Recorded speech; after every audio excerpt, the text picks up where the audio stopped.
مطلب جب انسان سکرات کے وقت ہو تو فکر یہ ہونی چاہیے. یقیناً ہر آدمی جب دنیا سے جاتا ہے تو وقت کے امام کو ضرور دیکھتا ہے. تو یہ جملے کہے مولا ارضیت، کیا تو میری گزری ہوئی زندگی سے راضی ہوا؟ اب مولا جب یہ کہیں کہ ہاں مومن میں تجھ سے راضی ہوا تو پھر بدن سے روح سکون سے نکلنی چاہیے. مجلس کا مطلب بھی یہی ہے میرے عزیز. اس مجلس کا ثواب کرانے والے کو زیادہ ملتا ہے بنسبت جس کے لیے کرا رہا ہے، کیونکہ یہ اصل عمل کس کا ہے؟ جو کرا رہا ہے. تبھی رسول کو جب کچھ بچوں نے کہا نا کہ ہمارے والد بہت دولت چھوڑ کے گئے، ہم نے تقسیم کر دی ایک پورا گودام کھجوروں کا، ہم نے باپ کے ایصال ثواب کے لیے اللہ کی راہ میں دے دیا. نبی نے کہا اللہ ایسی اولاد سب کو عطا کرے. جب اس گودام میں نبی پہنچے تو زمین پہ ایک کھجور پڑی تھی.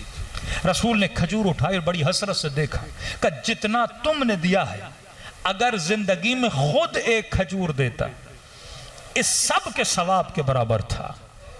یہ تم نے دیا ہے ثواب تجھے ملا، ہاں ایک کھجور کا ثواب اسے ملے گا.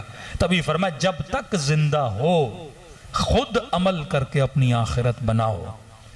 فکر اپنے آپ کی آپ کو ہونی چاہیے، نہ کوئی اور آپ کی اتنی فکر کرے گا. آپ سے زیادہ اگر کسی کو آپ کی فکر ہے تو یہاں آپ کے خدا کو ہے یا آپ کے امام زمانہ کو ہے.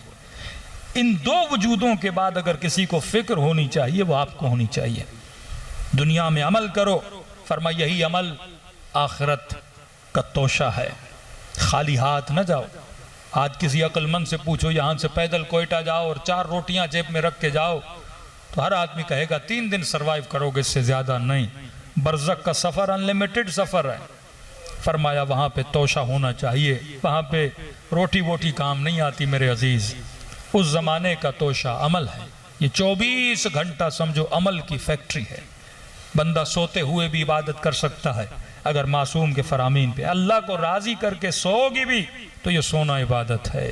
شب ہجرت علی کا سونا بھی عبادت تھا. میدان جنگ میں لڑنا بھی عبادت تھا. ان کا بولنا بھی عبادت ہے. یہ روش اگر زندگی کی بن جائے، اور کتنی قابل قیمت رحمت ہے خدا کی اہل بیت کے چاہنے والوں کو.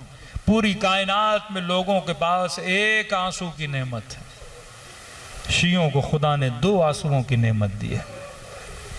ایک توبہ کا آنسو جس پہ ہر مسلمان رو سکتا ہے اور اللہ کی رحمت کو سمیٹ سکتا ہے، لیکن ایک آنسو صرف آپ کو دیا ہے اور وہ آنسو غم حسین کا آنسو ہے.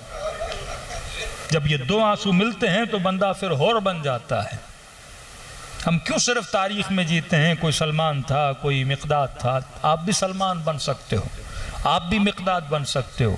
یہ کوالٹیز کا دروازہ، یہ مدارج کا دروازہ خدا نے بند نہیں کیا. ہاں نبی کے بعد کوئی نبی نہیں ہو سکتا، 12 کے بعد کوئی امام نہیں ہو سکتا، لیکن ان مقامات کو ہر مومن حاصل کر سکتا ہے. صرف کوشش کرنی ہے. آپ کا مقام یعنی اصحاب امام زمانہ کا مقام تمام اماموں کے اصحاب سے بلند ہے. کیونکہ چھٹے امام رش کھاتے تھے کہ کاش میں بھی مہدی کے لشکر میں ہوتا. یہ وہ زمانہ ہے کیونکہ اللہ کی حکومت کی بنیاد کون آ کر رکھے گا؟ جو سمجھیں کہ آخری گول ہے خلقت کا، وہ حکومت الہی اس کائنات پر ہے. امام زمانہ آ کے پورا کریں گے اور دعا کریں کہ خدا ہم سب کو اصحاب امام میں شمار کرائے. فرمایا اگر مچھر کے پر کے برابر آنکھوں کی پلکیں گیلی ہو جائیں، خلوص سے دل سے آنسو بہایا جائے، خدا جہنم کی آگ کو بجھا دیتا ہے. فرمایا اگر خلوص سے دل سے میرے جد حسین کو سلام کرو، خدا تجھے ثواب زیارت حسین عطا کرتا ہے. بہترین سلام سلام حسین ہے. اگر خدا کی رحمت کا مظہر کہیں پہ نظر آتا ہے وہ حسین ابن علی ہے. واللہ اگر یہ نعمت حسین شیعوں کے پاس نہ ہوتی، نعمت مجلس، نعمت عزا، نعمت آنسو، کچھ بھی نہیں ہوتا. اس گمراہی کے زمانے میں اس وقت یہ واحد دروازہ ہے، دروازے مجلس، جو آپ کے وجود کو اللہ کی دربار میں لا کے بٹھا دیتا ہے.